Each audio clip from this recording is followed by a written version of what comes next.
మాజీ మంత్రి రోజా పరిచయం అవసరం లేని పేరు. రోజా ఆ పర్యాటక శాఖ మంత్రిగా కూడా పనిచేసింది, మనందరికీ తెలుసు. అయితే రోజా పనిచేసినటువంటి పర్యాటక శాఖలో ఇప్పుడు కీలక ఫైల్స్ మొత్తాన్ని కూడా కాల్చివేసినట్టుగా ఒక సమాచారం అయితే అందుతుంది. దీని మీద పూర్తి స్థాయి విచారణ కూడా చేయాలని చెప్పి ఇప్పటికే రాబోతున్నటువంటి చంద్రబాబు గారి ప్రభుత్వం ఆల్రెడీ డిసైడ్ అయినట్టుగా కూడా తెలుస్తుంది. అయితే చంద్రబాబు గారు పదవీ బాధ్యతలు చేపట్టిన వెంటనే ఈ ఫైల్స్ కాల్చివేతకు సంబంధించి ఒక ఎంక్వైరీ కమిటీని కూడా వేస్తారని తెలుస్తుంది. ఇక రోజా పర్యాటక శాఖ మంత్రిగా ఉన్న సమయంలో అనేక అడ్డగోలు నిర్ణయాలు తీసుకున్నారు. సో ఎప్పుడైతే కౌంటింగ్ రోజు మధ్యాహ్నం 1 గంట 2 గంటల సమయానికి మొత్తం వేవంతా కూడా అర్థమైపోయి ఓటము ఖాయం అయిపోయిందో, దాంతో పర్యాటక శాఖ ఆఫీసులోని కొన్ని ఫైల్స్ను అధికారిక వాహనంలో ఫస్ట్ మంగళగిరికి తరలించారు అనుమానం రాకుండా. అక్కడ అవసరమైనటువంటి కొన్ని ఫైల్స్ మొత్తాన్ని కూడా విడదీసి వాటిలో వీళ్ళకి ఏదైతే వివాదాస్పద నిర్ణయాలు తీసుకున్న ఫైల్స్ ఉన్నాయో వాటి మొత్తాన్ని కూడా అందులోనే పనిచేసే ఒక ఉద్యోగి ఇంటి వద్ద, గుంటుపల్లి వద్ద ఉద్యోగి ఇంటి వద్ద అయితే వీటి మొత్తాన్ని కూడా కాల్చివేసినట్టుగా అయితే సమాచారం అందుతుంది. ఏ ఫైల్స్ కాల్చివేశారనేది ఇప్పటి వరకు తెలియకపోయినప్పటికీ కూడా ఋషికొండకు సంబంధించినటువంటి కీలక ఫైల్స్ మొత్తాన్ని కూడా దహనం చేసినట్టుగా తెలుస్తుంది. ఎందుకంటే పర్యావరణ అనుమతులకు నిబంధనలకు విరుద్ధంగా ఋషికొండ నిర్మించడం జరిగింది. దీన్ని ఆల్రెడీ హైకోర్టు, సుప్రీంకోర్టులు కూడా ధృవీకరించాయి. నేషనల్ గ్రీన్ ట్రిబ్యునల్ కూడా దీన్ని ధృవీకరించింది.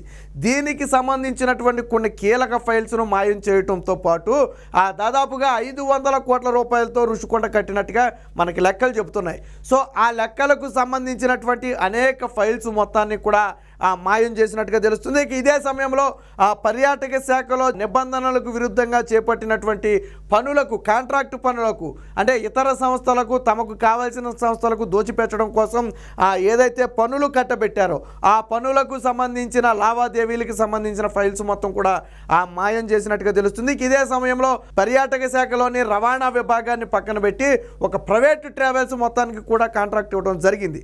సో ఈ విషయానికి సంబంధించిన ఫైల్స్ కూడా అయితే మాయం చేసినట్టుగా తెలుస్తుంది. అయితే ఏ ఫైల్స్ మాయం అయ్యాయి అనేది ప్రస్తుతానికి తెలియకపోయినప్పటికీ కూడా మొత్తానికి పర్యాటక శాఖలోని కీలక ఫైల్స్ అయితే మాయం చేశారు. అంటే రోజా పర్యాటక శాఖ మంత్రిగా ఉన్న సమయంలో వేల కోట్ల రూపాయల అవినీతికి పాల్పడిన మాట వాస్తవం. ఏమీ నీకు రూపాయి కూడా నిజంగా నువ్వేమి పర్యాటక శాఖలో లాభం పొందకపోతే నీ కొడుకు ₹1 కోటి పెట్టి బెంచ్ కారు ఎలా కొనిచ్చావు పుట్టినరోజుకి? సాధ్యపడదు కదా. నీకు వచ్చే జీతం ఎంత మంత్రిగా ఉంటే నీకు 2 లక్షలు 2.5 లక్షలు వస్తుంది, అంతే కదా. నీకు ₹1 కోటి రావాలంటే ఎప్పటికి రావాలి ₹1 కోటి? మరి నీ కొడుకు పుట్టినరోజు ₹1 కోటి పెట్టి ఎలా కొనిచ్చావు? అదే సమయంలో వివాదాస్పదంగా భూముల కేటాయింపు, పర్యాటక శాఖకు సంబంధించినటువంటి కొన్ని భూములను ఇతర వ్యక్తులకు దారాదత్తం చేశారనే ఆరోపణలు కూడా ఉన్నాయి. గతంలో జగన్మోహన్ రెడ్డి సినిమా తీసినటువంటి వ్యక్తికి యాత్ర 2 అనుకుంటా తీసినటువంటి వ్యక్తికి ఫిలిం ఇండస్ట్రీ నిర్మాణం పేరుతో వైజాగ్లో భూమి ఇచ్చే ప్రయత్నం చేశారు. అది పర్యాటక శాఖకు చెందినటువంటి భూము. తర్వాత ఆరోపణలు రావడంతో దాన్ని వెనక్కి తగ్గారు. సో ఇలాంటి అనేక అవకతవకలు అయితే పర్యాటక శాఖలో జరిగాయి.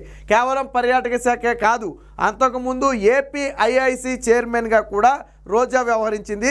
అప్పుడు కూడా భూములకు సంబంధించి ఏపీఐఐసి అంటే మన ఇండస్ట్రియల్కి సంబంధించినటువంటి ఎవరైనా కంపెనీ పెట్టుకోవడానికి రావాలి అంటే ఏపీఐఐసినే ఒప్పందం చేసుకోవాలి. ఏపీఐఐసి వాళ్ళ దగ్గర ఉన్నటువంటి భూములను ఆ ఇండస్ట్రీకి కేటాయిస్తుంది. సో అలాంటి దానికి చైర్మన్గా పనిచేసినటువంటి రోజా అప్పుడు వేల ఎకరాల భూ కబ్జాకు కూడా పాల్పడిందనే ఆరోపణలు కూడా ఉన్నాయి. తర్వాత మంత్రి పదవి కోసం రాజీనామా చేసింది అనుకోండి, తర్వాత మంత్రి పదవి చేపట్టింది. సో నగరిలోనే స్వయంగా రోజా ఓడిపోతే సంబరాలు చేసుకున్న పరిస్థితి. అంటే రోజా ఏ స్థాయిలో అరాచకాలు చేసింది అనడానికి ఇది ఒక ఉదాహరణ. మొత్తంగా దానికి సంబంధించిన వార్త అయితే ఒకటి వచ్చింది, పర్యాటక శాఖ ఫైల్స్ కాల్చివేతకు. ఒకసారి చూద్దాం ఏంటనేది.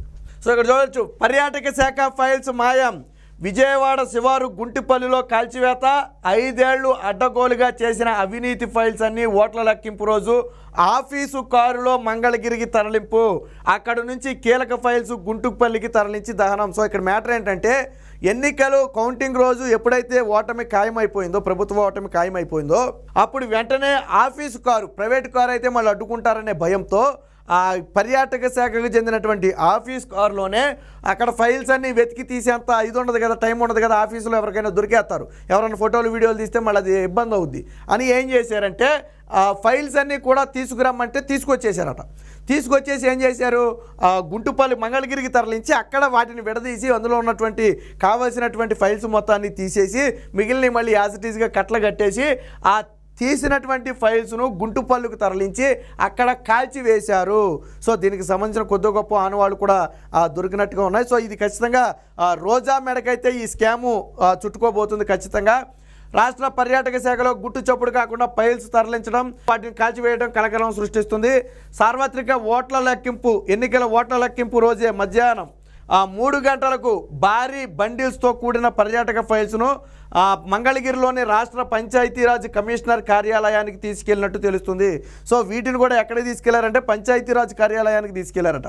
వాటిలో ఒక బండిల్ ఫైల్స్ మాత్రమే తిరిగి అక్కడి నుంచి విజయవాడ ఆటోనగర్లోని పర్యాటక శాఖ రాష్ట్ర కార్యాలయానికి చేరుకుంది. వాస్తవానికి పర్యాటక శాఖ కార్యాలయం ఆటోనగర్లో ఉంది, కానీ మంగళగిరిలోనేమో రాష్ట్ర పంచాయతీరాజ్ కార్యాలయం ఉంది. అంటే ఇక్కడి నుంచి అక్కడికి తరలించి వాళ్ళకి కావాల్సినవి మొత్తం తీసేసుకుని కేవలం ఒక బండిల్ మాత్రమే తిరిగి పర్యాటక శాఖకి వెనక్కి పంపేశారట. సో దీనికి సంబంధించి ఇప్పుడైతే హాట్ టాపిక్ నడుస్తుంది. అత్యంత రహస్యంగా మరో 2 బండిల్స్ను ఫైల్స్ను అత్యంత రహస్యంగా గొల్లపూడి సమీపంలోని గుంటుపల్లికి తరలించినట్టు తెలుస్తుంది. హెడ్ ఆఫీసులో పనిచేసే ఉద్యోగి ఇంటి దగ్గర ఈ ఫైల్స్ను కాల్చివేసినట్లు సమాచారం. ఫైల్స్ తరలింపుకు హెడ్ ఆఫీసులోని ఉద్యోగులు ససేమిరా అన్నట్టు తెలిసింది. అయితే పర్యాటక శాఖ ఎండి కూడా ఇందులో ఉన్నాడు.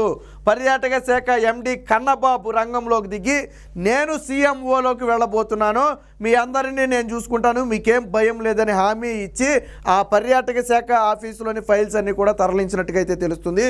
సో అంటే రోజాతో పాటు పర్యాటక శాఖ ఎండి కన్నబాబు కూడా ఈ స్కామ్లో ఉన్నాడు, ఆయన పాత్ర కూడా ఉంది. సో ఇక్కడ ఏమన్నాడు చూడండి, నేను సీఎంఓలోకి వెళ్ళబోతున్నా, భయం లేదు, మిమ్మల్ని నేను చూసుకుంటా అని హామీ ఇచ్చి ఫైల్స్ తరలింపులకు ఒత్తిడి తెచ్చినట్టుగా తెలుస్తుంది. ఏపీ టీడీసీ ఉద్యోగుల్లో విస్తృత చర్చ నడుస్తుంది. అంటే ఆంధ్రప్రదేశ్ టూరిజం కార్పొరేషన్ డెవలప్మెంట్ కార్పొరేషన్కి సంబంధించి ఉద్యోగుల్లో ఈ చర్చ నడుస్తుంది. ఎందుకంటే ఉద్యోగులు చూస్తుండగానే బండిల్స్ తీసుకెళ్లారు, మళ్ళీ ఉద్యోగులు చూస్తుండగానే ఒక బండిలు మాత్రమే వెనక్కి తెచ్చారు, మిగతా మొత్తం తేలా. అప్పుడు కూడా ఉద్యోగులు ఏంటి సార్ మొత్తం ఆ బీరువాల్లో ఉన్నటువంటి ఫైల్స్ మొత్తం కూడా తీసుకెళ్లే ప్రయత్నం చేస్తున్నారని అడిగితే, మీకెందుకు, నేను చూసుకుంటాను కదా, మొత్తం మాకు కొద్దిగా పని ఉంది, నేను సీఎంఓలోకి వెళ్ళబోతున్నాను, ఎవరు పర్యాటక శాఖ ఎండి, నేను సీఎంఓలోకి వెళ్ళబోతున్నా, మొత్తం నేను చూసుకుంటా, మీ అందరి బాధ్యత నాది, మీరేం కంగారు పడొద్దని చెప్పి ఫైల్స్ తీసుకెళ్ళి వాళ్ళకి కావాల్సినవి తీసుకుని కాల్ చేసి మిగిలిన ఫైల్స్ మాత్రం మళ్ళీ తిరిగి ఆఫీస్కి పంపారు. సో ఏమున్నాయి అందులో అంటే అనేక రకాల సంబంధించి ఉన్నాయి. ప్రధానంగా విశాఖ రుషికొండ తవ్వకాలు నిర్మాణాలకు సంబంధించిన పలు కీలక ఫైల్స్ మాయం చేసినట్టుగా తెలుస్తుంది.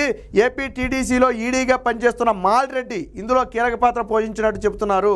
రుషికొండ తవ్వకాలు నిర్మాణాల వ్యవహారాలన్నీ మాల్రెడ్డి పర్యవేక్షణలోనే జరిగాయి. అలాగే పర్యాటక యూనిట్లను నిబంధనలకు విరుద్ధంగా ప్రైవేటు టెండర్లను పిలిచారు. ఈ ఫైల్స్ కూడా మాయం చేసినట్టుగా తెలుస్తుంది.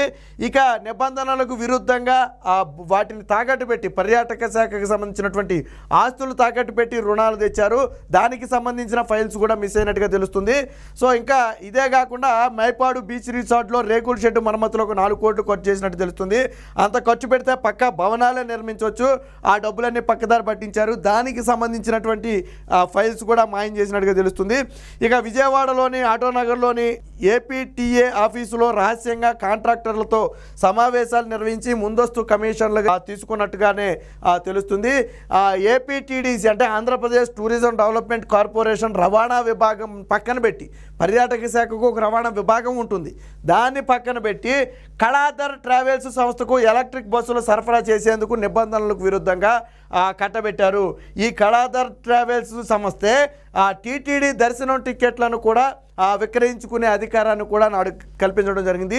దీనికి సంబంధించిన ఫైల్స్ కూడా మాయం చేసినట్టుగా తెలుస్తుంది. అలాగే గత 5 ఏళ్లలో అడ్డగోలుగా వైసీపీ పెద్దలు సిఫారసు చేసిన వారికి సంస్థల్లో ఉద్యోగాలు కల్పించారు. ఇందుకోసం నిబంధనలకు విరుద్ధంగా నౌకరీ వెబ్సైటు, ప్రైవేటు హోటల్స్ వెబ్సైట్లలో ప్రకటనలు వేసి అడ్డగోలుగా నియమించారు. అలాగే కరోనా సమయంలో మార్కెట్ ధర కంటే కూడా అధిక ధరకైతే ఫ్లాట్స్ కొనుగోలు చేసినట్టు, అలాగే నాణ్యత లేని బియ్యం కొనుగోలు సంబంధించిన ఫైల్స్, అంటే 1 కాదు 2 కాదు, ఆ శాఖలో సర్వం కూడా అవినీతిమయమే. దీని వెనక కర్త కర్మ క్రియ రోజానే, ఆ శాఖ మంత్రిగా ఉన్నటువంటి రోజా కనుసన్నంలోనే ఈ అవినీతి అంతా కూడా జరిగింది. సో ఇప్పుడు ప్రభుత్వం ఎప్పుడైతే మారుతుందని తెలిసిందో మధ్యాహ్నం 3 గంటల సమయంలో కౌంటింగ్ రోజే ఫైల్స్ మొత్తం కూడా తరలించి వాటిలో కీలక ఫైల్స్ మొత్తం కూడా కాల్చివేసినట్టుగా తెలుస్తుంది.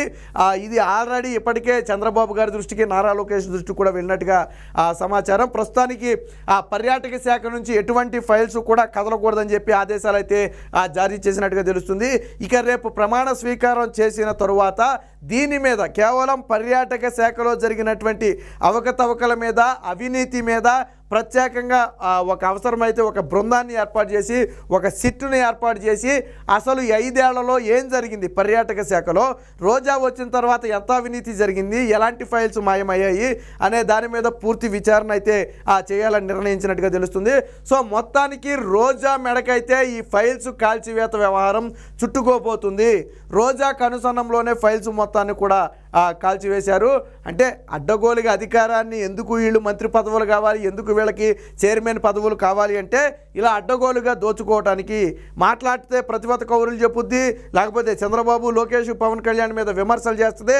కానీ రోజా చేసే పనులన్నీ కూడా వెనకమాల ఇదిగో ఇలాంటి పనులు, ఇలాంటి నీచమైన దారుణమైన పనులు. సో మొత్తానికి ఏది ఏమైనా రోజా మెడకైతే ఈ పర్యాటక శాఖ ఫైల్స్ కాల్చివేత అంశమైతే మెడకు చుట్టుకుంటుంది అనడంలో ఎటువంటి సందేహం లేదు.